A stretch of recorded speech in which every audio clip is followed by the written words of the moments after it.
പ്രിയപ്പെട്ട സഹോദരി സഹോദരങ്ങളെയും, മെയ് 3 ഞായറാഴ്ച, ഉയർപ്പ് കാലത്തിൻ്റെ 5-ാമത്തെ ഞായറാഴ്ചയാണ്. ഇത് കേട്ട് പിറ്റേ ദിവസം വോട്ടിൻ്റെ റിസൾട്ട് അറിയുക. എത്രയോ ആൾക്കാരാണ് ഇന്ന് രാത്രി ആകാംക്ഷാഭരിതരായി, കുറേയൊക്കെ ഉത്കണ്ഠാഭരിതരായി, ചില ആൾക്കാർക്ക് ആശങ്കയോടെ ഒക്കെ കഴിഞ്ഞുകൂടുക.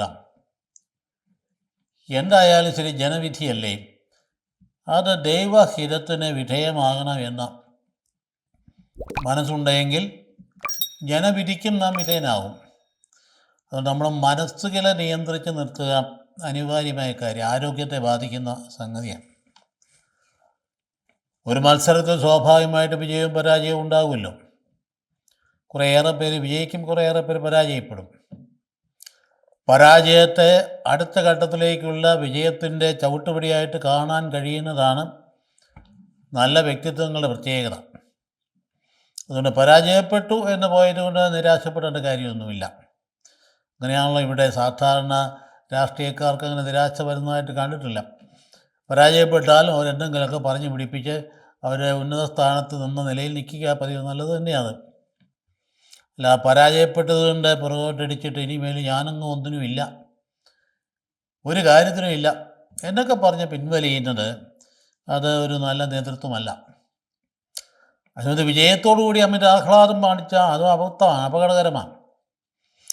ആഹ്ലാദിച്ചിട്ട് മറ്റുള്ളവരെയൊക്കെ കൊച്ചാക്കിക്കൊണ്ട് അവർക്ക് എതിരെ മുദ്രാവാക്യം വിളിച്ച് വ്യക്തിഹത്യ നടത്താൻ ഇറങ്ങി പുറപ്പെട്ടാൽ അത് ദൈവത്തിൽ നിന്ന് തിരിച്ചടി ഉണ്ടാകും. വിജയം നൽകുന്നത് ദൈവമാണ്.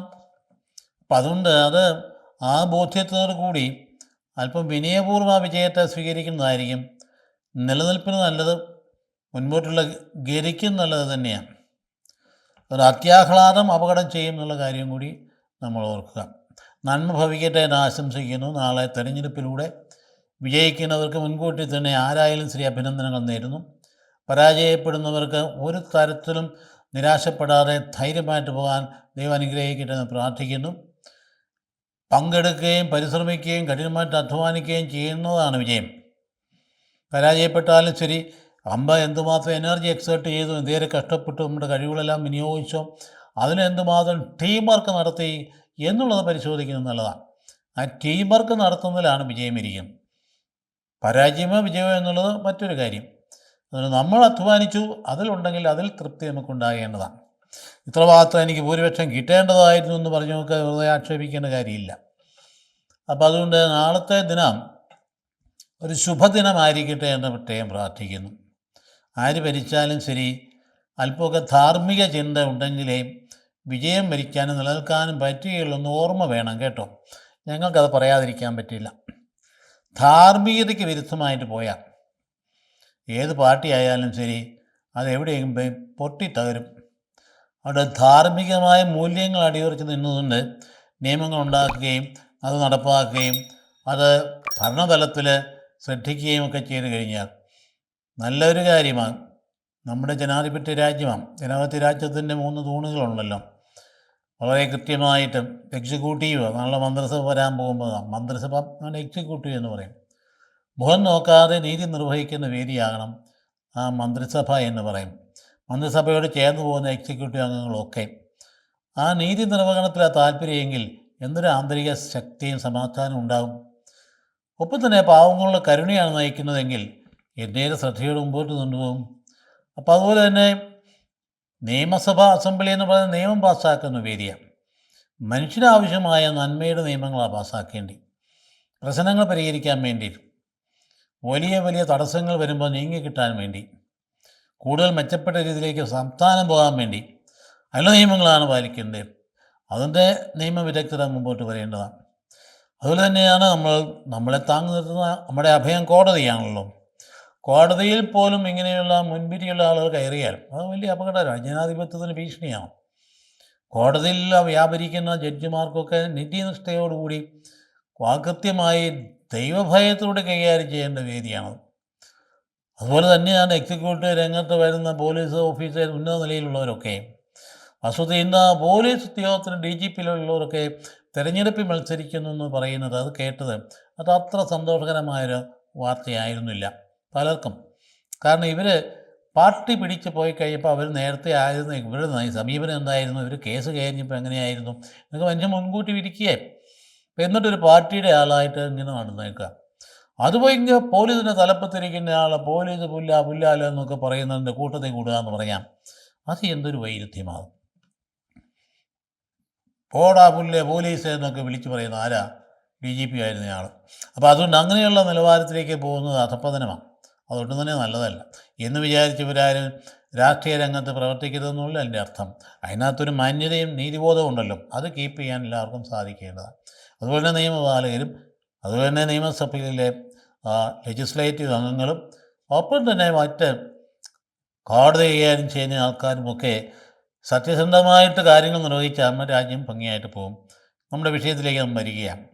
ഇന്ന് ഈ ഞായറാഴ്ച വളരെ ലളിതമായ വിഷയം നൽകിയിരിക്കും. കർത്താവ് 72 പേരെ പറഞ്ഞയക്കും താൻ സുവിശേഷ പ്രഘോഷണത്തിനായിട്ട് ഒരുക്കി വിടുന്ന കാര്യത്തിലാണ് വന്ന് അവസാനിക്കും. ആരംഭം തൊട്ട് മോശയുടെ വിളി തൊട്ടുള്ള കാര്യങ്ങൾ എടുത്ത് പറയുന്നുണ്ട്. അതുപോലെ സ്ത്രീയന്മാരുടെ കാലഘട്ടത്തിലെ കാര്യങ്ങളും പറയുന്നുണ്ട്. നമ്മളതിലേക്കൊന്ന് പെട്ടെന്ന് കടന്നു ചെല്ലുക. വിചിന്തനത്തിനായി ആദ്യത്തെ ഭാഗം പറയുന്നത് പുറപ്പാടിൻ്റെ പുസ്തകത്തിൽ 4-ാം അധ്യായം 27-31 വാക്യങ്ങളാണ്. പൊടുന്നനെ മോശയ്ക്ക് ഈ ദൈവിക വെളിപാടുണ്ടായി. അദ്ദേഹം എന്തെയാണെന്നറിയാതെ കുഴങ്ങി. ഭയപ്പെടേണ്ട, ഞാൻ നിൻ്റെ കൂടെയുണ്ട്, നീയല്ല ഞാനാ പ്രവർത്തിക്കുന്നത്. എല്ലാ ഭയവും നീക്കിക്കളഞ്ഞു, തടസ്സങ്ങളൊക്കെ നീക്കിക്കളഞ്ഞു. അതായത് എനിക്ക് അയ്യോ ഞാൻ ആരാ, ഞാനൊന്നുമല്ല, ഞാൻ പ്രവാസിയാണ്, അതൊക്കെ നീക്കിക്കളയും. ഞാൻ അവിടെ ചെന്ന് പറയാൻ ഞാൻ ആരാ, പറയുമ്പോൾ നീ ആരാന്ന് ഞാനിങ്ങനെ എന്ത് വെച്ചാൽ പറയുന്നത്? കർത്താവ് വെളിപ്പെടുത്തി ഞാൻ ആകുന്നവനാകുന്നു, നീ ഒന്നും പേടിക്കണം, ഞാൻ നിൻ്റെ കൂടിയുണ്ട്. അപ്പോൾ ഞാൻ ചെന്ന് അവർ വിശ്വസിച്ചോളും, പേടിക്കേണ്ട, അതിനുള്ള അടയാളങ്ങൾ നിനക്ക് നിർവഹിക്കും, അതിൻ്റെ അടയാളം ഞാൻ നിന്നെ കാണിച്ചു തരും. അങ്ങനെയൊക്കെ പറഞ്ഞ് ധൈര്യപ്പെടുത്തി എന്നെ പോയേക്കാമെന്ന് വിചാരിക്കുമ്പോഴാണ് ഞാനാണ് വിക്കനാ, എനിക്കൊന്നും പറയാൻ അറിയത്തില്ലല്ലോ. അതിന് ഞാൻ പറയാൻ അറിയാവുന്ന നിൻ്റെ ചേട്ടനുണ്ട്, ചേട്ടൻ എന്നെ അംഗീകരിക്കുമോ? ചേട്ടൻ അംഗീകരിക്കും. അപ്പോൾ ചേട്ടന് ദൈവം വെളിപ്പെടുത്തി കൊടുത്തു. അങ്ങനെ ചേട്ടൻ അഹ്റോൻ മോശയുടെ അടുത്തേക്ക് ചെല്ലുന്ന ഭാഗമാണ് ആദ്യ ഭാഗത്തും കേൾക്കുന്നത്. എന്ന് പറഞ്ഞാൽ ദൈവനിശ്ചിതമായ ദൗത്യത്തിന് ഇറങ്ങി പുറപ്പെടുമ്പം നമ്മൾ ഒട്ടും തന്നെ കൂസേണ്ട കാര്യമില്ല. ദൈവനിശ്ചിതമാണോ, ദൈവം നടത്തിക്കൊള്ളും. പലപ്പോഴും നമ്മൾ ഓരോ കാര്യത്തിനൊക്കെ ഇറങ്ങിത്തിരിക്കുമ്പം ആത്മാർത്ഥമായിട്ട് ചിന്തിക്കണം, തമ്പുരാൻ ഇഷ്ടപ്പെട്ട കാര്യത്തിനാണോ ഞാൻ ഇറങ്ങുന്നത്? അതിപ്പോൾ അച്ഛന്മാരോ കന്യാസ്ത്രീകളോ മറ്റ് മെത്രാന്മാരോ മാത്രമൊന്നുമല്ല, വിശ്വാസികൾ ആരായാലും ശരി, ഞാൻ ഇറങ്ങിപ്പുറപ്പെടുന്നത് എൻ്റെ കർത്താവിന് ഇഷ്ടപ്പെടുന്ന കാര്യമാണോ? ആണെങ്കിൽ കർത്താവ് കൂടെ നിന്നുകൊള്ളും, അല്ലെങ്കിൽ ഞാൻ കർത്താവിന് കൂടെ നിൽക്കണം. അങ്ങനെയുള്ള കാര്യങ്ങൾക്കാണ് നമുക്ക് പ്രാധാന്യം കൊടുക്കുക. നമുക്ക് ഈ വചനഭാഗത്തേക്ക് നോക്കാം. പുറപ്പാട് 4:27-31 വരെ അഹ്റോൻ മോശയുടെ സഹായത്തിന് എത്തുന്നതാണ്. കർത്താവ് അഹ്റോനോട് പറഞ്ഞു, നീ മരുഭൂമിയിലേക്ക് പോയി മോശയെ കാണുക. അതനുസരിച്ച് അഹ്റോൻ പോയി ദൈവത്തിൻ്റെ മലയിൽ വെച്ച് അവനെ കണ്ടുമുട്ടി ചുംബിച്ചു. ദൈവത്തിൻ്റെ മല ദൈവസാന്നിധ്യത്തിൻ്റെ മലയാണ്, ഹോറബാണ്. അപ്പോൾ അങ്ങോട്ട് ചേട്ടനോട് പറയുക അനിയൻ്റെ അടുത്തോട്ട് പോകാനായി. തന്നെ അയച്ച കർത്താവ് കൽപ്പിച്ച എല്ലാ കാര്യങ്ങളും താൻ പ്രവർത്തിക്കണമെന്ന് അവിടുന്ന് പരമേൽപ്പിച്ചിരുന്ന അടയാളങ്ങളും മോശ അഹ്റോനെ പറഞ്ഞു കേൾപ്പിച്ചു. എല്ലാം ചേട്ടൻ വല്ല താല്പര്യത്തിൽ വന്നാൽ ഇപ്പോൾ ചേട്ടൻ കാര്യം പറയാം, എനിക്ക് ഇങ്ങനെ ഒരു ദർശനം ഉണ്ടായി, ഇപ്പോൾ ഇന്ന കാര്യങ്ങളൊക്കെ പറഞ്ഞിരിക്കും. അപ്പോൾ അഹ്റോൻ കൂടെ കൂടാൻ എളുപ്പമുണ്ട്, കാരണം ആ ദൈവം തന്നെ അഹ്റോനെയും കൂടി പറഞ്ഞിരിക്കുക അങ്ങോട്ട് ചെല്ലാൻ. അനന്തരം മോശ അഹ്റോനും ചേർന്ന ഇസ്രായേൽ ശ്രേഷ്ഠന്മാരെല്ലാം വിളിച്ചു കൂട്ടി, രണ്ടുപേരും കൂടി വിളിച്ചു കൂട്ടി. ഒരു കാര്യം ചെയ്യുന്ന പുറപ്പെടുമ്പോഴേ ഞാൻ തന്നെ അങ്ങ് ചെയ്തോളാമെന്ന് ആരും വിചാരിക്കരുത്. പ്രത്യേകിച്ച് സഭയിൽ ഒരു ഇടവേള കാര്യങ്ങൾ ഞാൻ തന്നെ അങ്ങ് ചെയ്തോളാം വികാരി വിചാരിച്ചു കഴിഞ്ഞാൽ എന്ത് ചെയ്യാനാണ്? ഒന്നും ചെയ്യാനില്ല. അവിടെയുണ്ട് ശ്രേഷ്ഠന്മാരും, അല്ലെങ്കിൽ കുടുംബയോഗ നേതാക്കന്മാർ, അല്ല വാർഡ് മെമ്പേഴ്സ്, അതുമല്ലെങ്കിൽ കാര്യക്ഷമ അംഗങ്ങൾ ഒക്കെ ഉണ്ടെന്നേ. അവരെയൊക്കെ മാറ്റി നിർത്തിയിട്ടല്ല പോകേണ്ടി, അവരെ കൂട്ടത്തിൽ നിർത്തിക്കൊണ്ടാണ് പോകുമ്പോൾ അപ്പോഴാണ് ശക്തി ഉണ്ടാകും. അല്ല ഞാനും തന്നെ എല്ലാം ചെയ്തോളാം, ഞാൻ ഈ ഭാവം കൊണ്ട് പോയാൽ ഒരിടത്തും വിജയിക്കാൻ പറ്റില്ല. അതുകൊണ്ട് ഇവർ ചെന്ന് വിളിച്ചു കൂട്ടി. കർത്താവ് മോശയോട് പറഞ്ഞ കാര്യങ്ങളെല്ലാം അഹ്റോൻ ജനത്തോട് വിവരിക്കുകയും അവരുടെ മുമ്പേ അടയാളങ്ങൾ പ്രവർത്തിക്കുകയും ചെയ്തു. ജനം വിശ്വസിച്ചു. കണ്ടോ, അതിനു വേണ്ടി ചേട്ടൻ മൈക്ക് കയ്യിലെടുത്തു, കാര്യങ്ങളങ്ങ് പറഞ്ഞു കേൾപ്പിച്ചു. ഇങ്ങനെയൊക്കെയാണ് കാര്യങ്ങൾ. ഇപ്പം പ്രിജുഡീസ് ഒന്നുമില്ല. ഇപ്പം മോശയെക്കുറിച്ച് പ്രിജുഡീസ് ഉണ്ടാകാം, കാരണം അവിടെ നിന്ന് ഒളിച്ചോടി വന്നവനാണ്. അപ്പോൾ അതുകൊണ്ട് അങ്ങനെ ഉണ്ടാകുമല്ലോ, അതൊന്നുമില്ല. അപ്പോൾ കൃത്യമായി പറഞ്ഞ് ജനം വിശ്വസിച്ചപ്പോൾ അവർ സന്തോഷമായി. കർത്താവ് ഇസ്രായേൽ മക്കളെ സന്ദർശിക്കുന്നു എന്നും അവരുടെ കഷ്ടതകൾ കണ്ടിരിക്കുന്നുവെന്ന് കേട്ടപ്പോൾ അവർ തല കുനിച്ച് അവിടുത്തെ ആരാധിച്ചു. കണ്ടോ, ഈ ജനത്തിൻ്റെ സ്വഭാവം കണ്ടില്ലേ? ഈ ജനം തന്നെ വഴിതെറ്റി പോകാം.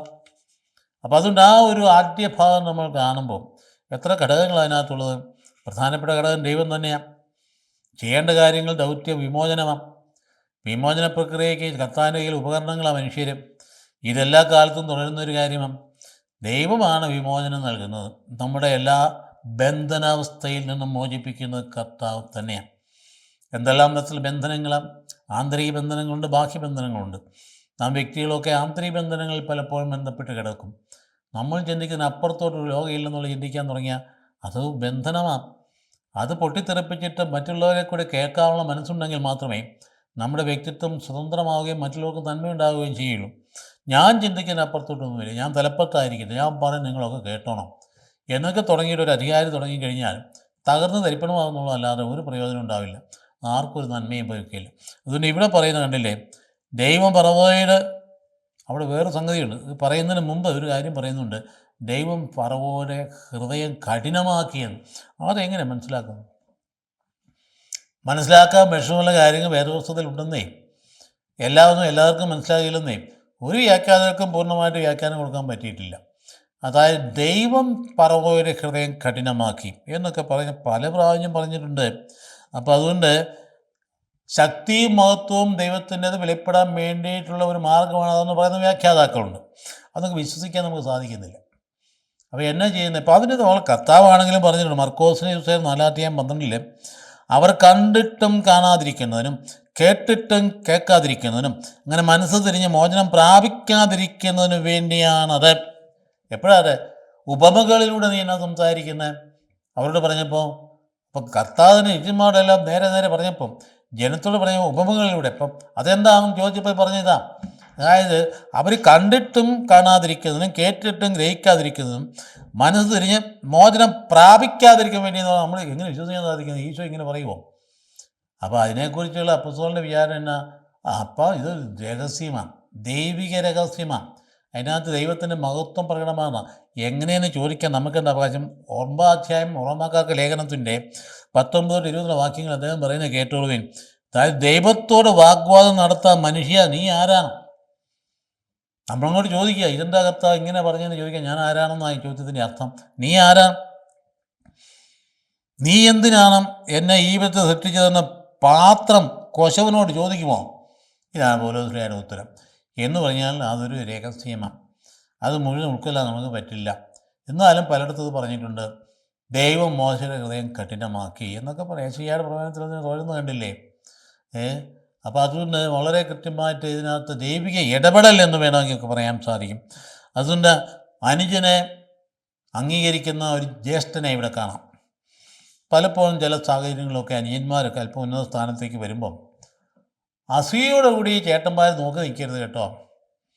ആ ഔന്നത്യം നിൻ്റെ കൂടിയാണ്. അനുജനുള്ള ഉന്നത സ്ഥാനത്തെത്തി ഏതെങ്കിലും ആയിക്കൊള്ളട്ടെ, പോലീസ് ഡിപ്പാർട്ട്മെൻറ്റോ അല്ലെങ്കിൽ നിയമത്തിൻ്റെ ഡിപ്പാർട്ട്മെൻറ്റോ എന്തെങ്കിലും ആയിക്കൊള്ളട്ടെ, ആ ചേട്ടനെ ഓടിച്ചെന്ന് പ്രോത്സാഹിപ്പിക്കുക. അവന് എന്തൊരു കുളിർമയാണ്. ചേട്ടനെ അംഗീകരിക്കുമ്പോഴാണ് മറ്റാരും അംഗീകരിച്ചാലും ഉള്ളതിനേക്കാൾ കൂടുതൽ സന്തോഷം ഒരുവനുണ്ടാകും. അത് നമ്മൾ മനസ്സിലാക്കിയിട്ടുണ്ടോ? ലോകം മുഴുവൻ അംഗീകരിച്ചു, പക്ഷേ ചേട്ടൻ അംഗീകരിക്കുന്നില്ല. എന്തൊരു മുറിവാത്, മനസ്സിനെന്തൊരു വിഷമമാണ്. എപ്പോഴും ഓർമ്മ ഉള്ളിൽ കുത്തിക്കൊണ്ടിരിക്കുകയില്ലേ? ചേട്ടന്മാരെ ചെയ്യാൻ പാടില്ല. അനിയന്മാരേത് ഉന്നത സ്ഥാനത്തെത്തി അനിയൻ എങ്ങനെ ഇങ്ങോട്ട് പെരുമാറൊന്നും നോക്കേണ്ട, ഓടിച്ചെന്നവനെ ഭംഗിയായ രീതിയിൽ അഭിനന്ദിക്കുകയും പ്രോത്സാഹിപ്പിക്കുകയും ചെയ്ത് കഴിയുമ്പോൾ ഐശ്വര്യം ഉണ്ടാകും, ഇല്ലേ? വാസ്തവത്തിൽ ഏറ്റവും വലിയ അംഗീകാരം കിട്ടുന്ന കുടുംബത്തിൽ നിന്നാണ്. ഒരു ഭർത്താവിൻ്റെ ഏറ്റവും വലിയ അംഗീകാരം എവിടെ നിന്നാണ് കിട്ടുന്നത്? ഭാര്യയിൽ നിന്നല്ലേ?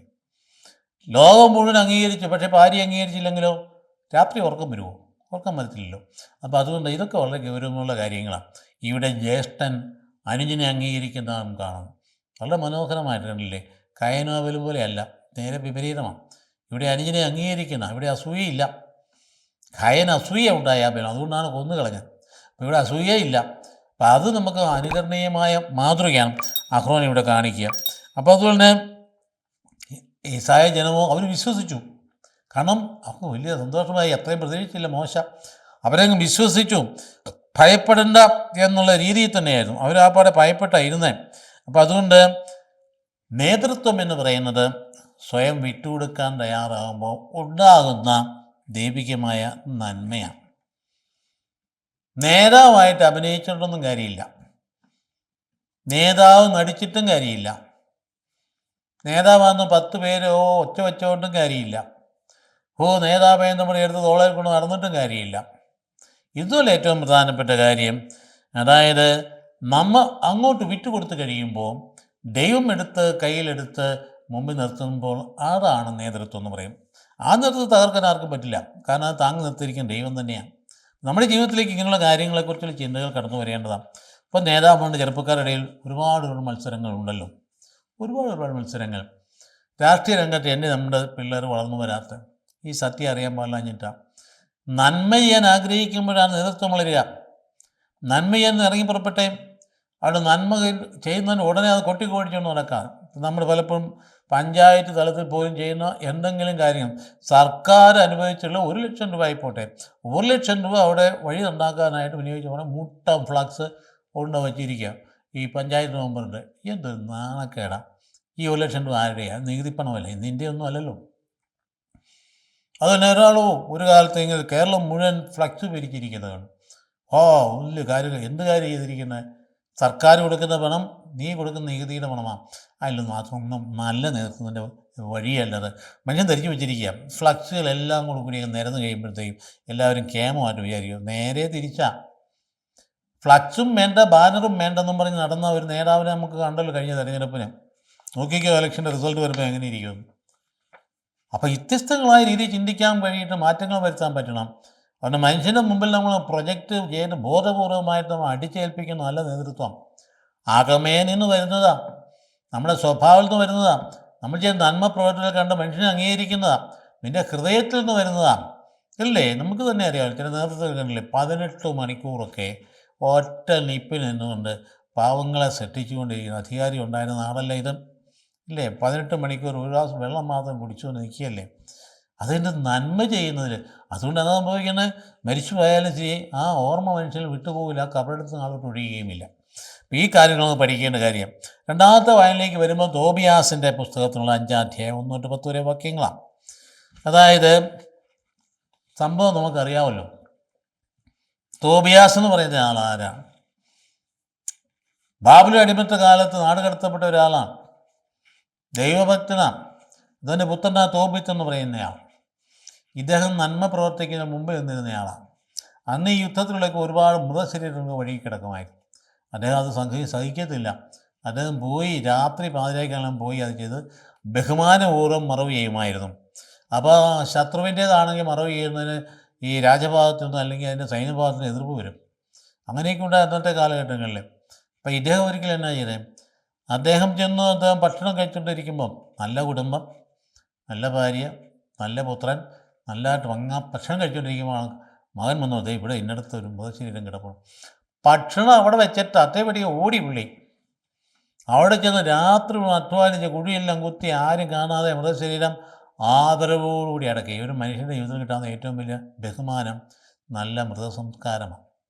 ഒരു മനുഷ്യനെ അപമാനിക്കുന്നതിൻ്റെ പാരമ്യം എന്ന് പറഞ്ഞാൽ മൃതശരീരത്തെ നിന്ദിക്കുന്നതാണ്. നമുക്ക് തന്നെ അറിയാമല്ലോ, നമുക്ക് തന്നെ ഉള്ള ബോധ്യമുള്ള കാര്യങ്ങളല്ലേ. അപ്പോൾ അതുകൊണ്ട് ഇതെല്ലാം കഴിഞ്ഞ് തിരിച്ചു വന്നപ്പോഴത്തേക്കും നേരം വിളിക്കാറായി.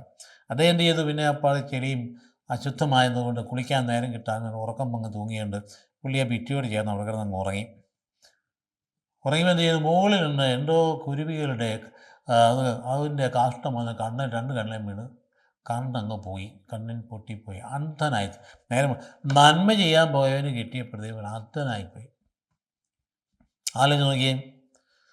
അത് എന്നിട്ട് കുറ്റപ്പെടുത്തി, ആരെയും കുറ്റപ്പെടുത്തിയില്ല. ഞാൻ നന്മ ചെയ്യാൻ പോയിട്ടാണെങ്കിൽ സംഭവിച്ചേണ്ടതും എന്തുകൊണ്ട് ഇങ്ങനെ സംഭവിച്ചെന്ന് ചോദിച്ചതൊന്നുമില്ല. അപ്പം ദാരിദ്ര്യം അനുഭവിക്കാൻ തുടങ്ങിയ അദ്ദേഹം നോക്കി. അദ്ദേഹത്തിന് പണ്ടൊരു കൂട്ടുകാരനുണ്ടായിരുന്നു, ഗബായേൽ എന്ന് പറയും. അദ്ദേഹത്തിന് കുറച്ച് കാശ് കടം കൊടുത്തിട്ടുണ്ടായിരുന്നു. അതിൻ്റെ ഉടമ്പടിയൊക്കെ എഴുതിയിട്ട് രേഖ കയ്യിലുണ്ട്. അപ്പം പുത്രനോട്, തോബിത്തിനോട് എന്ന് പറഞ്ഞ് അത് മേടിച്ചുകൊണ്ട് വരാൻ പറഞ്ഞു. അവൻ കയറി ചെന്ന് കഴിഞ്ഞപ്പോൾ അപ്പോൾ അത് എവിടെയാണ്, ഇത്രയും ദൂരെയാണല്ലോ, 10,000 കിലോമീറ്റർ അകലെയെന്ന് പറയുമ്പോൾ അത് എവിടെയാണ്, അവിടെ എങ്ങനെയാണ് പോകുന്നത്? അപ്പോൾ അവിടെ ഞാൻ അങ്ങോട്ട് ചെന്നാൽ എന്നെ ഞാൻ ആരാ, ഇപ്പം എന്താ പറഞ്ഞാൽ അപ്പം അതിന് രേഖയുണ്ടടാ. അപ്പോൾ അവിടെ രേഖ എടുത്ത് കൈ കൊടുത്തു. ഈ എൻ്റെ പുത്രനാണ്, ഇപ്പോൾ രേഖ കൈ കൊടുത്തു. അപ്പോൾ ഒരു കാര്യം, ഇവൻ എങ്ങനെയാണ് പോകുന്നത് തന്നെ, ഞാൻ വഴിയറിയല്ലോ. അപ്പോൾ നീ കാര്യം ചെയ്യും, ഒരാളെ കണ്ടുപിടിക്കും. ഇപ്പം പുറത്തോട്ട് ഇറങ്ങി, പുറത്തുള്ള ഒരാളെ കണ്ടുപിടിക്കും. അപ്പം ആൾ നോക്കിയേക്ക് ആരാണ്? മനുഷ്യഹൃദയങ്ങളുടെ വികാരങ്ങൾ പറയുന്ന ദൈവത്തിൻ്റെ ദൂതനാണ്. റഫയേലായിരുന്നു, റഫയേൽ. അദ്ദേഹം എന്ത് ചെയ്യുന്നു?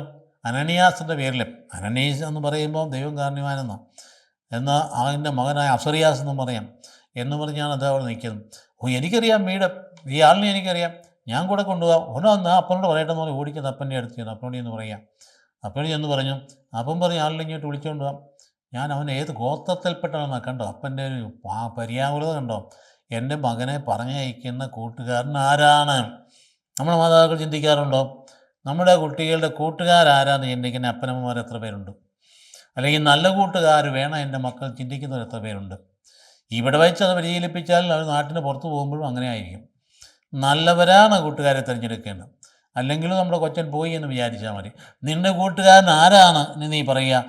നീ ആരാണോ ഞാൻ പറയാം. ഇത് കേട്ടിട്ടില്ലേ? മുമ്പുള്ള ഒരു പഴമൊഴിയാണ്. നിൻ്റെ കൂട്ടുകാരൻ ആരാണെന്ന് പറയാം, അപ്പോൾ നീ ആരാണോ ഞാൻ പറയാം. അപ്പം അതുകൊണ്ട് അപ്പൻ ചോദിച്ചു, നീ ആരാം, ഏത് ഗോത്രത്തിൽപ്പെട്ടതാണ്? അപ്പോൾ കാര്യങ്ങൾ പറയണം. അതിന് ശേഷം ബാക്കി കഥ നമുക്കറിയാവുന്ന സംഭവം. അവർ രണ്ടുപേരും കൂടെ പോകുന്നു. പോയി ചെന്നിട്ട് ഈ പറയുന്ന ആളിനെ കാണുന്നു. വഴിക്ക് വെച്ച് അദ്ദേഹത്തിൻ്റെ അവിടുത്തെ ഒരു വലിയ ആശ്ചര്യജനകമായ സംഭവം, ഒരു സ്ത്രീ, സാറാ എന്ന് പറയുന്ന സ്ത്രീക്ക് അവൾക്കുണ്ടാകുന്ന ഭർത്താക്കന്മാരെല്ലാം കല്യാണ ദിവസം തന്നെ മരിച്ചു പോകുന്നു. അങ്ങനെ 6-7 പേരും പോയി. അതേ സമയത്ത് ഇവിടെ ദൈവദത്തമായ അധികാരത്തിലൂടെ വന്നിരിക്കുന്നത് ദൈവദൂതൻ അതിനാവശ്യമായ കൗദാശിക ക്രമങ്ങളൊക്കെ നടത്തി പിശാചിനെ പുറത്താക്കി വിവാഹം കഴിച്ച് ഭംഗിയായി. അതിനുശേഷം അവർ തിരിച്ചു വരും. അപ്പോൾ തിരിച്ചു വരുന്ന സംഭവങ്ങളൊക്കെ നമുക്ക് വീണ്ടും തോബിയാസിൻ്റെ പുസ്തകത്തിൽ വായിക്കാം. നമുക്കിവിടെ അത്യാവശ്യമായി നമുക്കൊന്ന് ഇന്നത്തെ ധ്യാനം തന്നിരിക്കുന്നത്, തോബിയാസ് പ്രതിവചിച്ചു, പിതാവേ നീ കൽപ്പിച്ച എല്ലാം ഞാൻ ചെയ്യാം. അതായത് നീ പോകണമെന്ന് പറഞ്ഞു അപ്പൻ മകനോട്, അപ്പോൾ അതെല്ലാം ഞാൻ ചെയ്യാം. പക്ഷേ ഞാൻ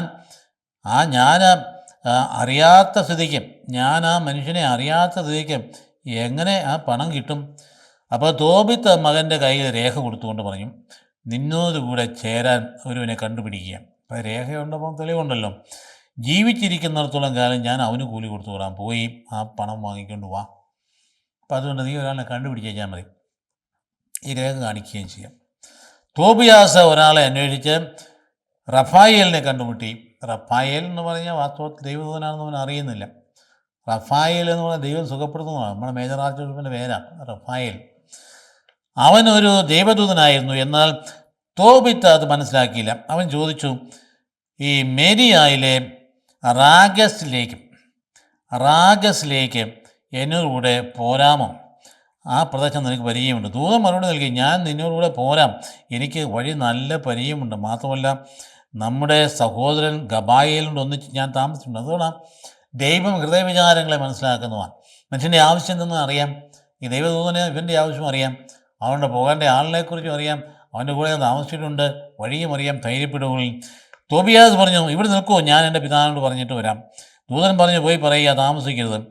അപ്പോൾ തോബിയാസ് വീട്ടിൽ പിതാവിനോട് കാര്യം പറഞ്ഞു, എന്നോടുകൂടി വരാൻ ഞാൻ ഒരാളെ കണ്ടുപിടിച്ചിട്ടുണ്ട്.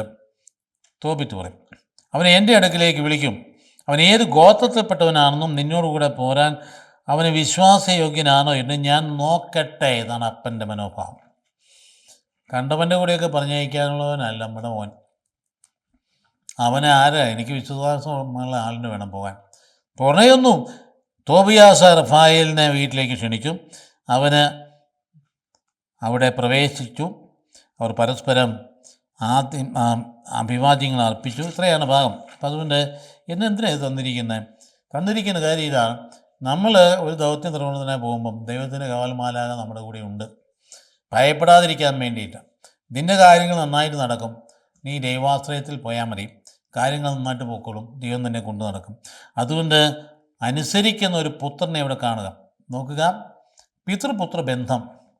ഏത് കാര്യത്തോ അപ്പനോട് ചോദിക്കുന്നു, ഏത് കാര്യത്തിനും അപ്പൻ മറുപടി പറയുന്നു, അപ്പൻ പറയുന്നതിന് പ്രവർത്തിക്കുന്ന ഒരു മകൻ ഇന്ന് നമുക്ക് കാണാൻ പറ്റുമോ?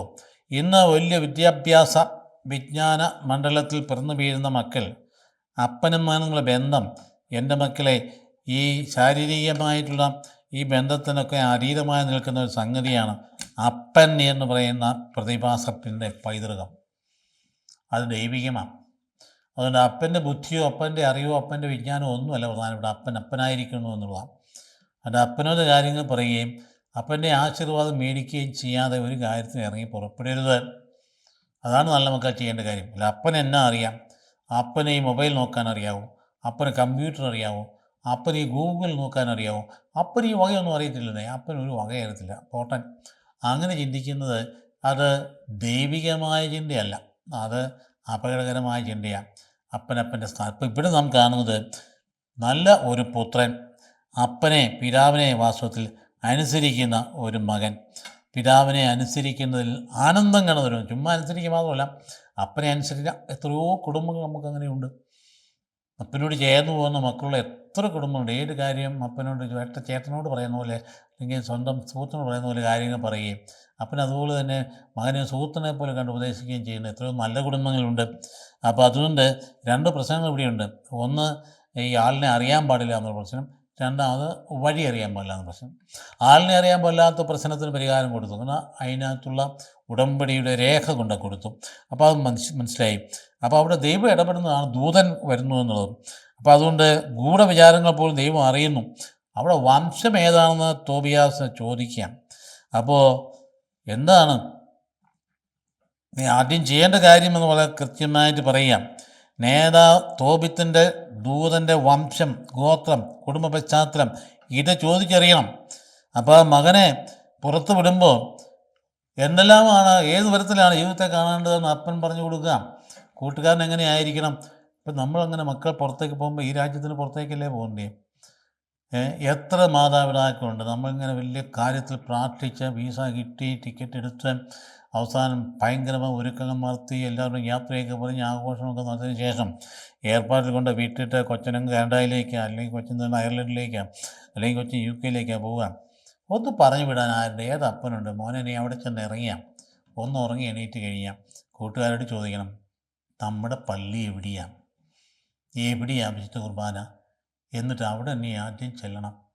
ഇത് പറഞ്ഞു വിടുന്ന എത്ര അപ്പന്മാരുണ്ട്, എത്ര അമ്മമാരുണ്ട്? ആലോചിച്ച് നോക്ക്. എത്രയപ്പം അവരുടെ സുരക്ഷിതത്വം എവിടെ നിൽക്കുന്നേ? ദൈവത്തിലല്ലേ. അങ്ങനെയാണെങ്കിൽ അവനത് അന്വേഷിക്കാൻ ആ പ്രേരണ കൊടുക്കാൻ മാത്രം കഴിയേണ്ടതല്ലേ. അപ്പോൾ അതുകൊണ്ട് ഈ വംശവും ഇവനെ ഈ പറയുന്ന ഗോത്രവും ഒക്കെ ചോദിക്കുമ്പോൾ ഈ അപ്പൻ്റെ ഉള്ളിൽ കിടക്കുന്ന അങ്ങനെ, അതായത് ദൈവം വെളിപ്പെടുത്തിയിട്ടുള്ള സത്യങ്ങൾ ഉൾക്കൊള്ളുന്ന ഒരു വംശത്തിൻ്റെ മക്കളായവർ ആ വഴിതെറ്റി പോകാൻ പാടില്ല.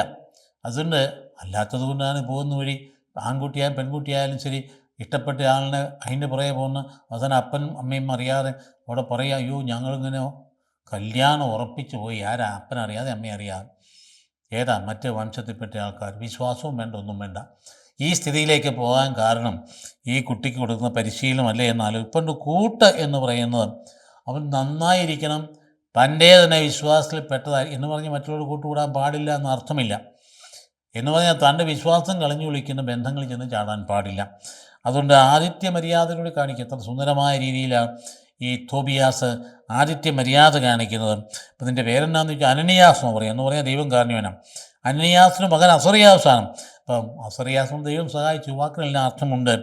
അപ്പോൾ ദൂതൻ്റെ പേരെന്താണ്? റഫായേൽ, ദൈവം സുഖപ്പെടുത്തുന്നു. അപ്പോൾ ദൈവത്തിൻ്റെ കാരുണ്യവും സഹായവും ദൂതനിലൂടെ ഇവിടെ എത്തുന്നതാണ് അർത്ഥം. അപ്പോൾ ദൈവം സുഖപ്പെടുത്തുക. 8 പ്രാവശ്യത്തോളം അവിടെ ദൂതന് ആയുരാരോഗ്യം നേരുക എന്ന് പറഞ്ഞാൽ ദൂതനല്ല, ഈ റഫായേലിന് അല്ലെങ്കിൽ അസറിയാസിന് ആയുരാരോഗ്യം നേരുകയാണ് തോബിയാസ്. ഒരു 8 പ്രാവശ്യം, ഒരു ചെറിയ ഭാഗത്ത് പറയുന്നത് 8 പ്രാവശ്യത്തോളം ആശംസിക്കുക. അപ്പോൾ ആ അധ്യായം മുഴുവൻ നോക്കിയാൽ ഒരു 25 പ്രാവശ്യമെങ്കിലും വരും. അപ്പോൾ രോഗത്തിലും വ്യഥയിലും ദൈവം ഇടപെടുന്നു എന്ന് നമുക്ക് മനസ്സിലാക്കേണ്ട ഒരു കാര്യം. ഇപ്പം നമ്മൾക്കിങ്ങനെയുള്ള കാര്യങ്ങൾ കൃത്യമായിട്ട് വചനഭാഗത്തെടുത്ത് നോക്കുമ്പം അതൊക്കെ അന്നത്തെ ഒരു സംഭവമായിട്ട് വായിച്ച് ചുമ്മാ അങ്ങ് തട്ടിവിടാതെ അതിലൂടെ ദൈവം ആവിഷ്കരിക്കുന്ന സത്യങ്ങൾ എന്താണെന്ന് നമ്മൾ കണ്ടെത്താൻ ശ്രമിക്കണം. മൂന്നാമത്തെ വചനഭാഗത്തേക്ക് വരുമ്പോഴാണ് സ്ത്രീയന്മാരുടെ പുസ്തകത്തിൽ വാസ്തവത്തിൽ 3 പേരുടെ കാര്യം അവിടെ പറയും. പെട്ടെന്ന് പറഞ്ഞു തരാനുള്ളതേ ഉള്ളൂ. അതാണ് സാവൂള്, ബർണ്ണബാസ്, മർക്കോസ്. ഇവർ 3 പേരും കൂടി സുവിശേഷ പ്രഘോഷണം ഐക്യപ്പെടുന്നതാണ്. കൂട്ടായ്മ, പ്രാർത്ഥന കൂട്ടായ്മ, കൈകൾ വെച്ച് അവരെ ഒരുക്കി പറഞ്ഞയക്കുന്ന ഭാഗമാണ് കേൾക്കാൻ പോകുന്നത്. ആരാ 3 പേര്? സാവൂളിനെ പറഞ്ഞിട്ടുണ്ട് കാര്യമില്ലല്ലോ. അദ്ദേഹം എന്തെല്ലാം പണി കഴിച്ചിട്ടാണ് വന്നിരിക്കും. എന്തൊരു ഭയങ്കരമായ ക്രൂരകൃത്യങ്ങൾ കഴിഞ്ഞിട്ട് വന്നിരിക്കുക. ദമാസ്കസിലെ വഴിമറ്റിയെ കർത്താവിന് നേരഭൂമായി കണ്ട് തട്ടിയിടപ്പെട്ട് കണ്ണിൽ ഭയങ്കരമായിട്ട് കണ്ണിൽ പ്രകാശം പോയി, സാധനം കാര്യം മനസ്സിലായി കഴിയുമ്പോഴത്തേക്കും മാനസാന്തരപ്പെട്ട് തിരിച്ച് ഉടനെ പോയി മാസങ്ങളോളം വർഷങ്ങളോളം മരുഭൂമിയിൽ ധ്യാനിച്ച് പ്രാർത്ഥിച്ചു. താൻ പഠിച്ച കാര്യങ്ങളൊക്കെ പൂർണ്ണതയാണ് ഈശോ മിശിഹായെ കണ്ടെത്തി പെട്ടെന്ന് അങ്ങോട്ട് പ്രസംഗിക്കിറങ്ങല്ലേ ഇത്. ഒരുപാട് ധ്യാനം നടത്തി. താർസൂസിൽ ജനിച്ചവൻ മരുഭൂമിയിൽ പോയി കഴിഞ്ഞുകൂടി കുറേയേറെ കാലം. അവസാനം താർസൂസിൽ തിരിച്ചു വന്നു. അതിനുശേഷം സുവിശേഷ പ്രകാരം കൂടെ നടന്നു. പ്രസംഗിക്കാൻ അങ്ങ് പോവല്ലേ ചെയ്ത്. അവസാനം ആ ജെറൂസലേമിലേക്ക് പോയിട്ട് പിന്നെ തിരിച്ചു വന്നു കഴിഞ്ഞ് അന്ത്യോക്യയിലെത്തി. അന്ത്യോക്യയിൽ വെച്ചാണ് ക്രിസ്ത്യാനി എന്ന പേര് വിളിക്കപ്പെടുന്നത്. ഒരാൾ ആദ്യം ക്രിസ്ത്യാനിയായിട്ട് ഈ ഭൂമിയിൽ വിളിക്കപ്പെട്ടത് അന്ത്യോക്യയിൽ വെച്ചാണ്. കളിയാക്കി വിളിച്ചതാണ്. ക്രിസ്തുവിൻ്റെ പിന്നാലെ പോകുന്നവൻ ക്രിസ്ത്യാനി പരിഹസിച്ച് വിളിച്ച, പക്ഷേ അത് ഇന്ന് ഏറ്റവും മഹത്വമുള്ള നാമമായിട്ട് മാറിയില്ല. അന്ത്യോക്യയിൽ വെച്ചാണ്. അപ്പം അന്ത്യോക്യയിൽ ആരൊക്കെ കണ്ടുമുട്ടുന്നത്? സാവൂളുണ്ട്, ബർന്നബാസുണ്ട്, മറ്റൊരു ശിഷ്യനാണ് തീഷ്ണമതിയായ അപ്പസ്തോലനാണ്. അതുകൂടാതെ തന്നെ മർക്കോസുണ്ട്. ബർന്നബാസ് ഈ പിതൃവ്യ പുത്രൻ എന്ന് പറഞ്ഞാൽ കസിൻ്റെ അല്ലെങ്കിൽ അപ്പൻ്റെ വകുപ്പിൽപ്പെട്ട ആളാണ്. അപ്പോൾ 3 പേരിൽ മർക്കോസ് എന്ന് പറയുന്ന ആൾ അല്പം സമ്പന്നനായ ആളാണ്. ജെറൂസലേമിലെ മേരി എന്ന് പറയുന്ന ധനാഢ്യയായ വിധവയുടെ പുത്രനാണ്. അവർ പോലെ മുട്ടൻ വീടുണ്ടായിരുന്നു. അവിടെയാണ് പത്രോസിൻ്റെ സമ്മേളനമൊക്കെ നടന്നിരുന്നത്. വലിയ ഭക്തിയായ സ്ത്രീ. അവിടെ ഭയങ്കരമായ പ്രവർത്തനങ്ങളും പ്രസംഗങ്ങളും നടന്നിരുന്നു. അപ്പോൾ പത്രോസിൻ്റെ പ്രസംഗം കേട്ട് ശീലിച്ച ആൾ മർക്കോസ്. പത്രോസിൻ്റെ പുറകെ നടന്നു വേണമെങ്കിൽ പറയാം. കാരണം പത്രോസ് ആവശ്യമിരുന്ന അവിടെയാണ്. പത്രോസിൻ്റെ അരുമ ശിഷ്യനാണ്, മകനെ പോലെയായിരുന്നു. അതുകൊണ്ടാണ് മർക്കോസിൻ്റെ സുവിശേഷം പത്രോസിൻ്റേതാണെന്ന് പറയാറുണ്ട്. കാരണം പത്രോസിൻ്റെ അനുധാവനം ചെയ്ത ആളാണ്. ഇതാണ് വേണ്ടത്. പക്ഷേ കുഴപ്പമുണ്ടായിരുന്നു. എന്താ കുഴപ്പം? ഇച്ചിരി തടി വണ്ണമൊക്കെ കൂടുതലായിരുന്നു. ഞാൻ ചോദിച്ചാൽ പണക്കാരിയുടെ മകനാണ്. കണ്ടമാനം ഭക്ഷണം കഴിച്ചിരുന്നു. അപ്പോൾ അതുകൊണ്ട് നല്ല വലിപ്പവും വണ്ണവും ഒക്കെ ഉണ്ട്. നല്ല ഹൃദയവും നല്ല മനസ്സും ഉണ്ടെങ്കിലും ശരി നടക്കാൻ ബുദ്ധിമുട്ടായിരുന്നു. പൗലോസ്ലീഹായോ വളരെ മെലിഞ്ഞ ഒരു മനുഷ്യൻ, ഭയങ്കര സ്പീഡ്. അപ്പോൾ ഇവർ ആദ്യം പോയി 3 പേരും കൂടെ ഒന്നിച്ച് പോയി കഴിയുമ്പോഴേ ഈ ചെറുക്കൻ വഴിക്ക് വെച്ച് അങ്ങ് നിന്നു. എന്നെക്കൊണ്ട് പറ്റിയില്ലെന്ന് പറയും. ഇത്രയും അണയ്ക്കാൻ തുടങ്ങി. അവൻ തിരിച്ചു പോയി. വീണ്ടും 2ാമത്തെ യാത്ര തുടങ്ങിയപ്പോൾ ബർന്നബാസിൻ്റെ ബന്ധുവല്ലേ മർക്കോസിനെ കൊണ്ടുപോകണമെന്ന് പറയും. പൗലോസിന് പറയാൻ പറ്റിയില്ലെന്ന് പറയും. വേണ്ട അവനെ കൊണ്ടുപോയി ഒരു കാര്യം നടക്കത്തില്ല. അതേസമയത്ത് അവനെ വലിയ കാര്യമാണ്. റോമിൽ വെച്ച് വീട്ടുതടങ്കിലായപ്പം പൗലോസ്ലീഹ പറയും എൻ്റെ മകൻ എന്നാണ് പറയുന്നത്. മർക്കോസ് എൻ്റെ മകനെ എനിക്ക് കാണണം, അത് സ്നേഹമാണ്. പക്ഷേ കാര്യം നടക്കല്ല. അവൻ്റെ കൂടെ പോയാൽ അവരെന്നെ ചെയ്തു? ബർന്നബാസും മർക്കോസും കൂടെ ഒരു വഴിക്ക് പോയി. സീലാസിനെ തിരഞ്ഞതുകൊണ്ട് പൗലോസ്ലീഹ മറ്റൊരു വഴിക്ക് പോയി. നമുക്കറിയാവുന്ന സംഭവമാണ്. അവിടെ ആദ്യ ഭാഗത്താണ് ഈ 3 പേരെ അവതരിപ്പിക്കുന്ന ഭാഗം നമ്മൾ കേൾക്കുന്നത്. ദൈവവചനം വളർന്ന് വ്യാപിച്ചു. ബർന്നബാസും സാവൂളും തങ്ങളുടെ ദൗത്യം പൂർത്തിയാക്കി ജെറുസലേമിൽ നിന്ന് തിരിച്ചു വന്നു. മർക്കോസ് എന്ന അപരനാമം ഉള്ള യോഹന്നാനെയും അവർ കൊണ്ടുപോകുന്നു. അപരനാമം മർക്കോസ, പേര് യോഹന്നാൻ. അന്ത്യോക്യയിലെ സഭയിൽ പ്രവാചകന്മാരും പ്രബോധകന്മാരും ഉണ്ടായിരുന്നു. ആരൊക്കെ? കുറേ പേര് കേട്ടു. ബർന്നബാസ്, നീഗർ എന്ന് വിളിക്കപ്പെടുന്ന ശിമയോൻ, കിറേനക്കാരൻ ലൂസിയോസ്, സാമന്ത രാജാവായ ഹെറോദോസിനോട് കൂടി വളർന്ന മനായേൻ, സാവൂള് എന്നിവരെ കുറിച്ച് അവർ പറഞ്ഞു വെച്ചിരിക്കും. അവർ കർത്താവിന് ശുശ്രൂഷ ചെയ്തും ഉപവസിച്ചും കഴിയുവേ പരിശുദ്ധാത്മാവ് അവരോട് പറഞ്ഞു, ബർന്നബാസിനെയും സാവൂളിനെയും ഞാൻ വിളിച്ചിരിക്കുന്ന ജോലിക്കായി എനിക്ക് വേണ്ടി മാറ്റി നിർത്തുക. ദൈവവിളിയാണ് ഔദ്യോഗികമായിട്ട് പറഞ്ഞയക്കുന്ന പട്ടണങ്ങളിൽ ശുശ്രൂഷയാണ്. പട്ടണങ്ങളിൽ ശുശ്രൂഷയാണ്. അപ്പോൾ ഉപവാസത്തിനും പ്രാർത്ഥനയ്ക്ക് ശേഷം അവർ അവരുടെ മേൽ കൈവയ്പ് നടത്തി പറഞ്ഞയച്ചു. ഇപ്പോൾ കൈവയ്പ് നടത്തുന്നത് മെത്രാന്മാരാണ്. അവിടെ സഭ ഒന്നിച്ചങ്ങ് കൈവയ്പ് നടത്തുക, അങ്ങ് പറഞ്ഞയക്കാം. ഇതാണ് നമുക്ക് കിട്ടിയിരിക്കുന്ന ഭാഗം. അതായത് കർത്താവ് ശിഷ്യന്മാരെ പറഞ്ഞയച്ച പോലെ തന്നെ സഭ സ്ലീഹന്മാരെ പറഞ്ഞയക്കുന്ന അവിടെ കാണും. കർത്താവിൻ്റെ ദൗത്യം തുടരുന്നതാണ്. അപ്പോൾ എന്തൊക്കെ കാര്യങ്ങളാണ്? ഹെറോദോസ് അഗ്രിപ്പ എന്ന് പറഞ്ഞ രാജാവ് ഭരിച്ചുകൊണ്ടിരുന്നു. പക്ഷേ അയാൾ ഈ ടയർ സീതോൻ എന്ന് പറയുന്ന ആ വിഭാഗക്കാരൊക്കെ മഹാ വെറുപ്പായിരുന്നു ആ മനുഷ്യനും. അപ്പോൾ എന്ത് ചെയ്തു? അവരുമായിട്ട് സന്ധി സംഭാഷണം തൊട്ട് അവരെ വിളിപ്പിച്ചു. ഇയാൾ പോയി കസേരയിൽ പോയി അങ്ങ് ഇരുന്നു. സിംഹാസനം ഇരുന്നിടത്ത് വെച്ച് മരിച്ചുപോയി. പുഴുവരിച്ച് ചത്തു എന്നാണ് എഴുതി വെച്ചിരിക്കും. പുഴുവരിച്ച്. ഇതിൻ്റെ അന്ത്യം ഇങ്ങനെ തന്നെയാണ്. പല ക്രൂരന്മാരും ചെയ്യുന്ന വീഴുന്നത് എങ്ങനെയാണ് കേട്ടില്ലേ? നമ്മുടെ ചരിത്രത്തിൽ തന്നെ വലിയ ഭയങ്കര ഉരുട്ടൽ പ്രസ്ഥാനം നടത്തിക്കൊണ്ട് DGPമാർ ചിലരെ പുഴുവരിച്ചാണ് മരിച്ചത്. കേരളത്തിലെ സംഭവമായി പറയും. താരം നിങ്ങൾ തന്നെ അന്വേഷിച്ചു എന്ന് പറഞ്ഞ പോലെ അതിക്രൂരമായ രീതിയിൽ ഈ പോലീസിലൊക്കെ ചെന്ന് കഴിഞ്ഞാൽ നല്ല മനുഷ്യരുണ്ട്, പല ക്രൂരന്മാരുണ്ട്. ക്രൂരന്മാരുടെ ഈ പണി കൊണ്ടാണ് ഈ ഉരുട്ടും ഇതുപോലെ എന്തെല്ലാം പണി കഴിച്ചാണ് ഈ തടവിൽ കിടന്ന് മരിക്കുന്ന, സ്റ്റേഷനിൽ കിടന്ന് മരിക്കുന്നേ. അപ്പോൾ അങ്ങനെ സംഭവം ഉണ്ടാകുന്നത് ഈ പോലീസുകാരൻ ക്രൂരനായിട്ട് മാറുന്നതാണ്. ഈ പോലീസുകാരാ, നീയൊന്ന് മനസ്സിലാക്കുക, നിന്നോട് ദൈവം ഇത് തന്നെ തിരിച്ചു ചെയ്യും. അതുകൊണ്ട് ഒരു മാനം മര്യാദ അനുസരിച്ച് തമ്പുരാനെ ഇവിടെ കോടതി നിശ്ചയിച്ചിരിക്കുന്ന ശിക്ഷ അവർക്ക് കൊടുത്താൽ മതി, നീ ശിക്ഷിക്കണമെന്നില്ല. തെറ്റാണത്. മൂന്നാം മുറ എന്ന് പറയുന്നത് അത് ഇവിടെയുള്ളൂ കേട്ടോ, മൂന്നാം മുറ. അപ്പം അതുകൊണ്ട് വളരെ തെറ്റായൊരു സംഗതിയാണ്. അതുകൊണ്ട് ഈ അഗ്രിപ്പ കയറുന്നതിന് പറ്റിയത് അയാൾ കാണിച്ച ക്രൂരതയ്ക്ക് പോലെ ദൈവം കൊടുത്ത ശിക്ഷയാണത്. മൂന്നാം മുറ. നേരത്തെ മറ്റ് രാജ്യങ്ങളിൽ ഈ മൂന്നാം മുറയൊന്നുമില്ല. മാർപ്പാപ്പായെ വെടിവെച്ച മുഹമ്മദ് അലി അക്കായെ റെജിന ചേളി എന്ന് പറഞ്ഞ ജയിലിൽ കൊണ്ടയാക്കി പെട്ടെന്ന്. അത് കഴിഞ്ഞ് മാർപ്പാപ്പ വെടിയേറ്റ് കഴിഞ്ഞ ശേഷം സുഖപ്പെട്ട് തിരിച്ചിറങ്ങിയ ഉടനെ ആ ജയിലിൽ പോയി അവനെ കെട്ടിപ്പിടിച്ച് ആലിങ്ങനെ ചുംബിക്കുക ചെയ്ത്.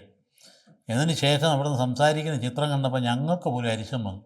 ഞങ്ങളത് പറയുകയും ചെയ്തു, ഇവർ കേരള പോലീസിൻ്റെ കയ്യിലെങ്ങാനും കിട്ടേണ്ടിയിരുന്നു. എങ്ങനെയാണ് സംസാരിക്കുന്നത്? മാർപ്പാപ്പ ഇരിക്കുന്ന തുല്യമായ ഒരു നന്നാന്തരം സിംഹാസനത്തിൽ അവനെ ഇരുത്തിയിരിക്കുക. എന്നിട്ട് മാർപ്പാപ്പയുടെ മുമ്പിൽ ഇവന് ആണുങ്ങളെപ്പോലെ ഇരിക്കുക. മാർപ്പാപ്പ വളരെ വിനയം സംസാരിക്കുക. അല്ലെങ്കിൽ നോക്കിയേ, ഫസ്റ്റ് വേൾഡിൻ്റെ രീതികൾ കണ്ടോ? ദേഹത്ത് തൊടില്ല, ഒരു പോലീസും മർദ്ദിക്കത്തില്ല. അത് നിയമം അനുസരിച്ചുള്ള ശിക്ഷയെ വരുള്ളൂ. ചിലപ്പോൾ അത് കൊലക്കുറ്റത്തിനൊക്കെ ശിക്ഷിച്ചൊക്കെ വരും. പക്ഷേ അതുവരെയും ദേഹോപദ്രവം. ഇവിടെ ഇപ്പം എന്നാ പണിയാം? ഇപ്പോൾ കിട്ടിയ അവൻ്റെ മസിലിൻ്റെ ശക്തി അനുസരിച്ച്, പോലീസിൻ്റെ മസിലിൻ്റെ ശക്തി അനുസരിച്ച് ഇവനങ്ങ് ശിക്ഷിക്കാൻ തുടങ്ങിയിരിക്കുക. നിനക്കെന്താ അധികാരമാണ് ശിക്ഷിക്കാൻ? പോലീസുകാരാ, നിനക്ക് അധികാരം ഇല്ല ശിക്ഷിക്കാൻ. ശിക്ഷിക്കാൻ അധികാരം കോടതിക്കാം. നിനക്ക് ഈ കുറ്റവാളിയെ കൊണ്ട് കോടതിയെ പ്രസൻറ്റ് ചെയ്യാനേ ഉള്ളൂ അവകാശം, ചുമതല. അല്ല നിൻ്റെ സെല്ലിലിട്ട് തൊഴിക്കാനും ഇടിക്കാനും അവൻ്റെ പുറത്ത് കയറി നിൽക്കാനും അവൻ്റെ ചങ്കും കരളുമൊക്കെ വെള്ളമാക്കി തീർക്കാനുമുള്ള അധികാരം നിനക്ക് നൽകിയിട്ടില്ല. നീ അങ്ങനെ ചെയ്താൽ നിനക്കിട്ട് തമ്പുരാൻ തിരിച്ചടിക്കും. പോലീസുകാരത് മനസ്സിലാക്കുന്നത് നന്നായിരിക്കും. ഇത് കേമമാണെന്ന് വിചാരിച്ചതൊന്നും നടക്കരുത് കേട്ടോ. ചില സ്ഥലങ്ങളിലൊക്കെ ചില മിന്നൽ പോലീസുകാരെന്നൊക്കെ പറഞ്ഞുകൊണ്ട് ഗമയായിട്ട് എസ് ഐ വന്നിരിക്കുന്നു, ആരാണ് അവൻ, മിന്നൽ തമ്പിയാ മറ്റാ മറിച്ചാ എന്നൊക്കെ പറയുന്നതാണ്. അതൊന്നും അല്ല മര്യാദയ്ക്കുള്ള രീതി എന്ന് പറയും. നിയമാനുസരിച്ച് നിയമാനുഷ്ഠാനം നടത്താൻ സാധിക്കണം. മനുഷ്യ ശരീരത്തെ തൊടാൻ പോലീസുകാരാ നിനക്ക് അധികാരമില്ല.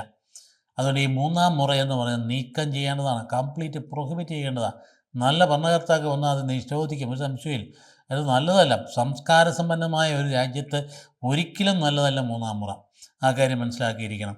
എന്തെല്ലാം തരത്തിലുള്ള പീഡനങ്ങൾ, കെട്ടിത്തൂക്കിയിടുക, കെട്ടിത്തൂക്കിയിട്ടിട്ട് തല്ലുക, അതിനുശേഷം പാദങ്ങൾ കടിക്കുക, വിരലിൻ്റെ ഇടയിൽ കാലിൻ്റെ പിന്നെ നഖത്തിൻ്റെ ഇടയിലൂടെയൊക്കെ സൂചി അടിച്ച് കയറ്റുക. ഇതൊക്കെ പറയാൻ സംഗതി. പണ്ട് റോമാ ചക്രവർത്തി നടന്നത് ക്രിസ്ത്യാനികളെ പീഡിപ്പിച്ച രീതികളായിരുന്നു. അതുകൊണ്ട് ആധുനിക ലോകത്തിന് പറ്റിയ കാര്യമല്ല. അപ്പോൾ അതുകൊണ്ട് ഇവിടെ ഇങ്ങനെ കഴിഞ്ഞു. അത് കഴിഞ്ഞ് എന്ത് ചെയ്തു?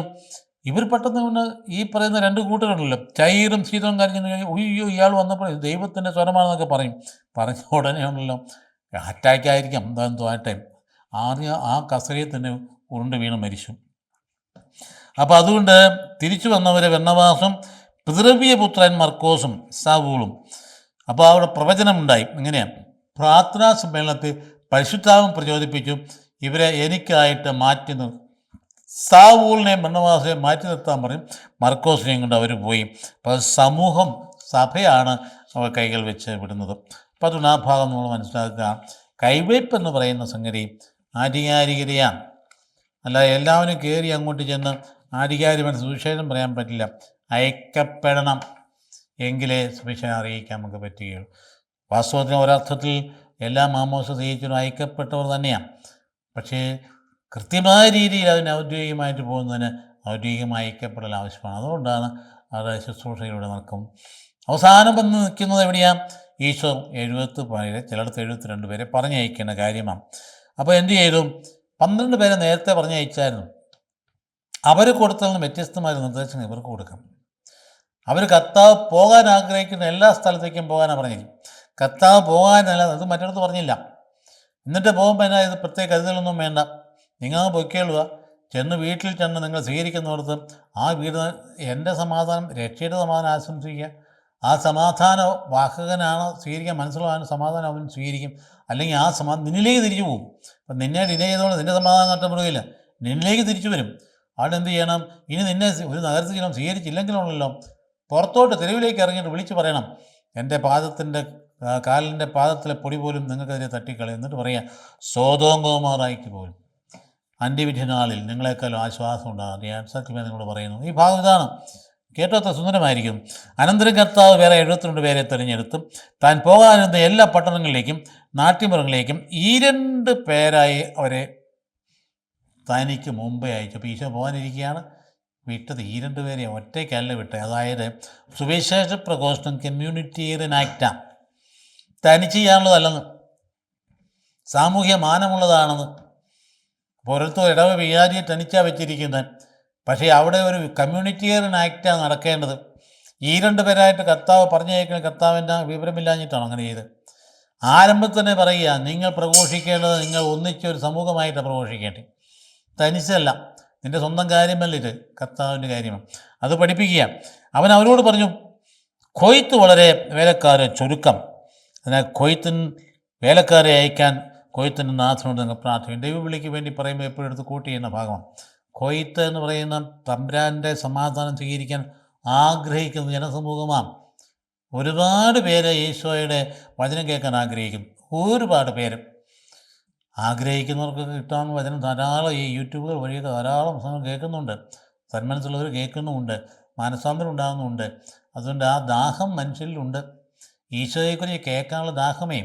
എമ്മാവുസിലേക്ക് പോയ ശിഷ്യന്മാർ പറഞ്ഞില്ലേ, അവൻ്റെ വചനം കേട്ടപ്പോൾ ഹൃദയം ജ്വലിക്കുന്നുണ്ടായിരുന്നു. ഈ ജ്വലനത്തിന് വേണ്ടിയുള്ള ദാഹം എല്ലാവർക്കും ഉണ്ട്.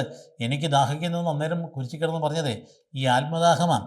ഈ ആത്മദാഹമാണ് നിത്യത്തിലേക്ക് നിർഗളിക്കുന്ന ജീവൻ്റെ ജലം ഞാൻ തരാമെന്ന് പറഞ്ഞവൻ്റെ ആത്മദാഹമാണ്. അതുകൊണ്ട് ഇതിൽ നിന്ന് കുടിക്കുന്ന ഒരിക്കലും ദാഹിക്കില്ലെന്ന് പറഞ്ഞ ആ ജലത്തിനുള്ള ദാഹമാണ്. അതുകൊണ്ട് പോകുവിൻ.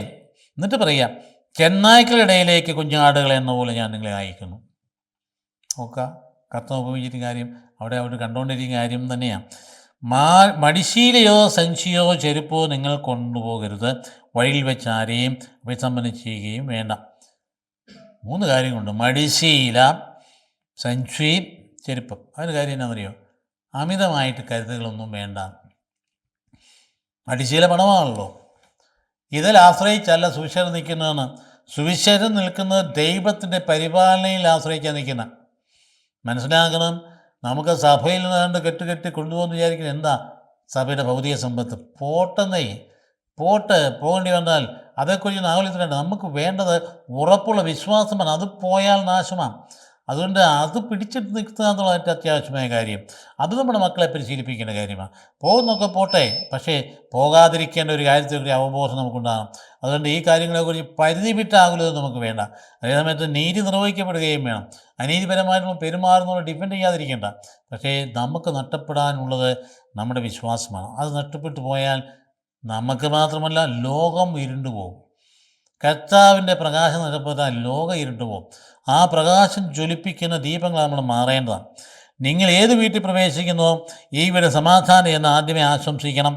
സമാധാനത്തിൻ്റെ പുത്രൻ അവിടെ ഉണ്ടെങ്കിൽ നിങ്ങളെ സമാധാനം അവരിൽ കുടികൊള്ളും, ഇല്ലെങ്കിൽ അത് നിങ്ങളിലേക്ക് തിരിച്ചു പോരും. അപ്പം നിങ്ങളെ ആരെങ്കിലും സ്വീകരിക്കാതിരുന്നാലേ നിങ്ങൾക്ക് രക്ഷയുടെ സമാധാനം നഷ്ടപ്പെടില്ലെന്ന്.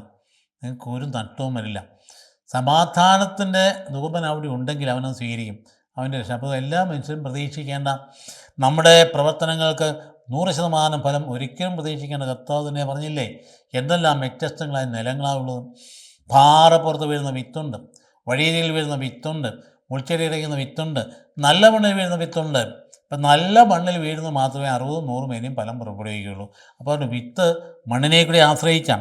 അവരോടൊപ്പം ഭക്ഷിക്കുകയും പാനം ചെയ്യുകയും ചെയ്തുകൊണ്ട് ആ വീട്ടിൽ തന്നെ വസിക്കും. ഇതായി കണ്ടില്ലേ, ഭവനത്തോട് ബന്ധപ്പെട്ട് പോകുന്ന അജപാലനം, കുടുംബത്തോട് ബന്ധപ്പെട്ട് പോകുന്ന അജപാലനം. എന്നിട്ട് വീണ്ടും പറയുക, വേലക്കാരൻ തൻ്റെ കൂലിക്കർഹനാണല്ലോ, നിങ്ങൾ വീട് തോറും ചുറ്റി നടക്കരുതെന്ന് പറയാം. അത്രരഹിതമായി മറ്റ് ലക്ഷ്യങ്ങൾക്കായി വെറുതെ ചുറ്റി നടക്കരുത്. ഏതെങ്കിലും നഗരത്തിൽ നിങ്ങൾ പ്രവേശിക്കുകയും അവർ നിങ്ങളെ സ്വീകരിക്കുകയും ചെയ്യുമ്പോൾ നിങ്ങൾക്ക് വിളമ്പി തരുന്നത് ഭക്ഷിക്കുവേൻ എന്ന് പറഞ്ഞാൽ ജനത്തോട് ചേർന്ന് പോകുവേൻ എന്നുള്ളതാണ്. കർത്താവിൻ്റെ സുവിശേഷ പ്രഘോഷകരാണ് ഏറ്റവും ജനകീയരായിരിക്കേണ്ടത്. ഭൗതിക മണ്ഡലത്തിൽ പോലും രാഷ്ട്രീയ തലത്തിൽ ആൾ വിലയിരുത്തുന്നത് ഇവൻ്റെ ജനകീയതയാണ്. അതുകൊണ്ടല്ലേ പലപ്പോഴും ആൾക്കാർ വിലയിരുത്തുമ്പോൾ ഈ മനുഷ്യനെ കണ്ടിട്ടില്ല കേട്ടില്ല, ഇത് ഇറക്കുമതി ചെയ്തിരിക്കുന്നത് ഞങ്ങൾക്ക് വേണ്ട, ഈ കണ്ടന്റ് വേണ്ടെന്ന് പറയുന്നില്ലേ. ജനകീയത ഏറ്റവും പ്രധാനപ്പെട്ട സംഗതിയാണ്. അത് ഭൗതിക മണ്ഡലത്തിൽ പോലും ഉണ്ടെങ്കിൽ ഇത് ആരംഭിച്ചിരിക്കുന്ന സുവിശേഷത്തിലാണ്. കർത്താവ് പറഞ്ഞിരിക്കുന്നത്, നീ ഭവനത്തിലേക്ക് പോകാൻ, ആ ഭവനത്തിൽ വഴിയിൽ വെച്ച് സമാധാനം ആശംസിക്കാൻ അർത്ഥമുള്ളത് ആ ഭവനത്തിൽ. അപ്പോൾ ഈ ഭവന സന്ദർശനം എന്ന് പറയുന്ന സംഗതിയുണ്ടല്ലോ, നിസ്സാര കാര്യമൊന്നുമല്ല.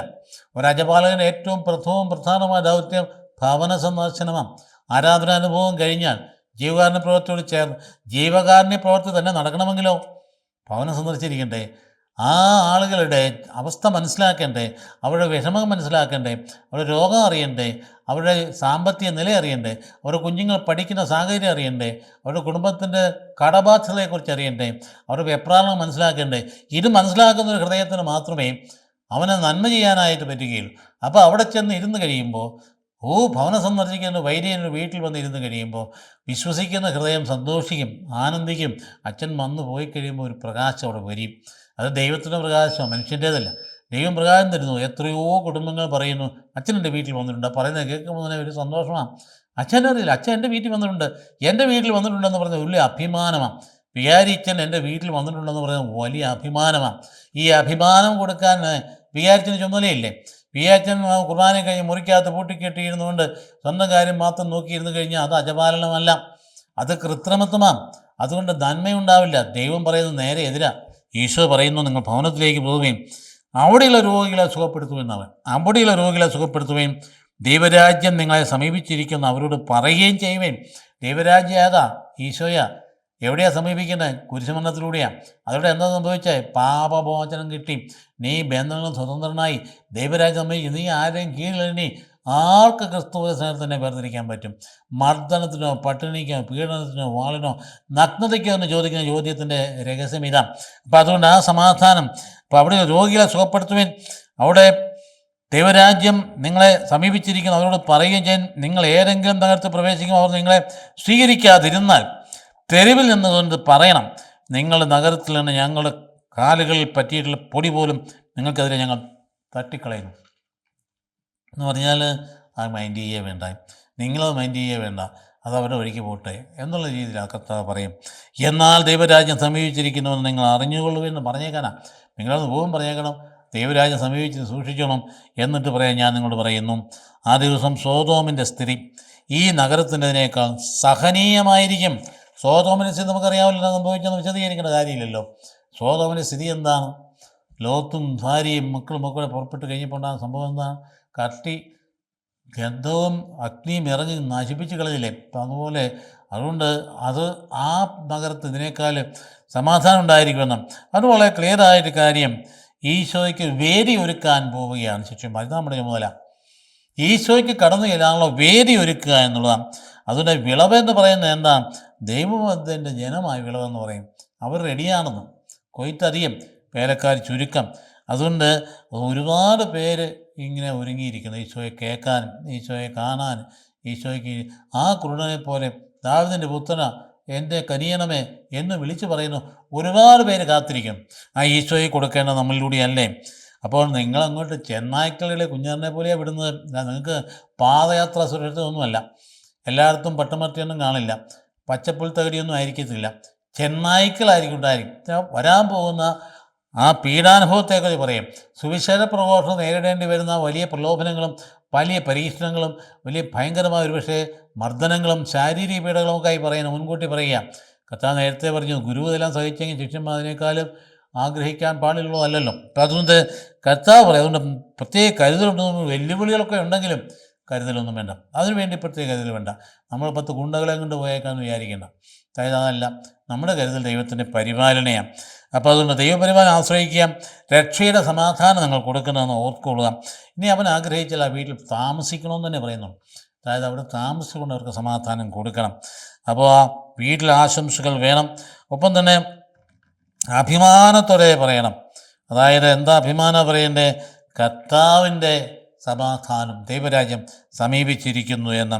അതുകൊണ്ട് വളരെ ഭംഗിയായ രീതിയിലും സമാഗതമായിരിക്കുന്ന ദൈവരാജ്യത്തെക്കുറിച്ച് കൃത്യമായി ജനത്തിന് അറിവ് കൊടുക്കാൻ വിളിക്കപ്പെട്ടവരാണ് ഈ പ്രേക്ഷിതർ എന്ന് പറയുന്നത്. നമ്മൾ ഈ കാലഘട്ടം പ്രത്യേകിച്ചും ലോകം മുഴുവൻ യേശുവിന് വേണ്ടി ദാഹിക്കുന്നു. നമുക്കറിയാമല്ലോ എത്രമാത്രം യുദ്ധങ്ങളും എന്തെല്ലാം കാര്യം കെടുതികൾ നടന്നാലും, ഒരു വശം ഇരുട്ടിൻ്റെ സ്വന്തത്തിൽ ശക്തമായി പ്രവർത്തിച്ചാലും ശരി, ഈശോയ്ക്ക് വേണ്ടി ദാഹിക്കുന്ന കോടിക്കണക്കിന് ആളുകൾ ഈ ലോകത്തിലുണ്ട്. നാം അറിയാതെ തന്നെ ഏറ്റവും കൂടുതൽ ക്രൈസ്തവികരെ ബ്ലോക്ക് ചെയ്തിരിക്കുന്ന 12 രാജ്യങ്ങളിൽ ക്രിസ്ത്യാനിറ്റി വളരുകയാണ്. ഏറ്റവും കൂടുതൽ ക്രിസ്ത്യാനി ആയി എന്ന് കേട്ടാൽ തൂക്കിക്കൊള്ളുന്ന രാജ്യമാണ് ഇറാൻ എന്ന് പറയും. ഇടയിൽ 2 പെൺകുട്ടികളെ വധശിക്ഷയ്ക്ക് വിധിച്ചതായിട്ട് കേട്ടു. എന്താ കാരണം? ഒരു വേദപുസ്തകം 1,200 പേർക്ക് കൊടുത്തു സുവിശേഷം. എന്നിട്ടോ 20 ലക്ഷത്തോളം ക്രിസ്ത്യാനികളാണ് അവിടെ. ചൈന നിരീശ്വരത്വം പ്രഖ്യാപിച്ച രാജ്യമല്ലേ അത്? ഏറ്റവും കൂടുതൽ ക്രിസ്ത്യാനികളുള്ളത് അണ്ടർഗ്രൗണ്ട് ചർച്ച് എന്ന് പറയുന്ന ചൈനയിലെ സഭയിലാണ്. ഒരുപാട് യേശുവിൻ്റെ ദാഹിക്കുന്ന ആളുകൾ. ഹമാസിൻ്റെ പ്രസ്ഥാനത്തിൻ്റെ സ്ഥാപകൻ്റെ മകൾ കേട്ടില്ലേ, അവൾ കർത്താവിനെ സ്വീകരിക്കും, കർത്താവിന് ദർശനമുണ്ടായി എന്നാണ് പറയും എന്ന് പറഞ്ഞവരെ ഈ രാജ്യങ്ങളിലെല്ലാം ഇത്രയധികം കൊലപാതകങ്ങൾ നടന്നിട്ട് നൈജീരിയയിൽ ആ സഭ മുന്നോട്ട് പോയില്ലല്ലോ. കൊന്നു തീർക്കാൻ വിചാരിച്ച് തീരുന്നില്ലല്ലോ. അപ്പോൾ അതുകൊണ്ട് ദൈവത്തിൻ്റെ കൃപയിൽ നമ്മൾ ജീവിക്കുന്നിടത്ത് പീഡനങ്ങളൊക്കെ ഉണ്ടായാലും ശരി, യേശുവിന് വേണ്ടിയുള്ള ദാഹം ശക്തമായി നിൽക്കുകയാണ്. അത് ഏറ്റെടുത്ത് കൈകാര്യം ചെയ്ത് കൊടുക്കാനുള്ള ആളുകൾ വേണം. അതുകൊണ്ടാണ് പറഞ്ഞത് വിളവധികം വേലക്കാർ ചുരുക്കം. അതുകൊണ്ട് വിളവിൻ്റെ നാഥനോട് പ്രാർത്ഥിക്കുവാൻ വേലക്കാരെ അയക്കാൻ. കർത്താവ് ഈശോയുടെ കൃപയും പിതാവ് അദ്ദേഹത്തിൻ്റെ സ്നേഹവും വിശുദ്ധാം സഹവാസവും എല്ലാവരും ഉണ്ടായിരിക്കട്ടെ ഇപ്പോഴും എപ്പോഴും എന്നേക്കും. ആമേൻ.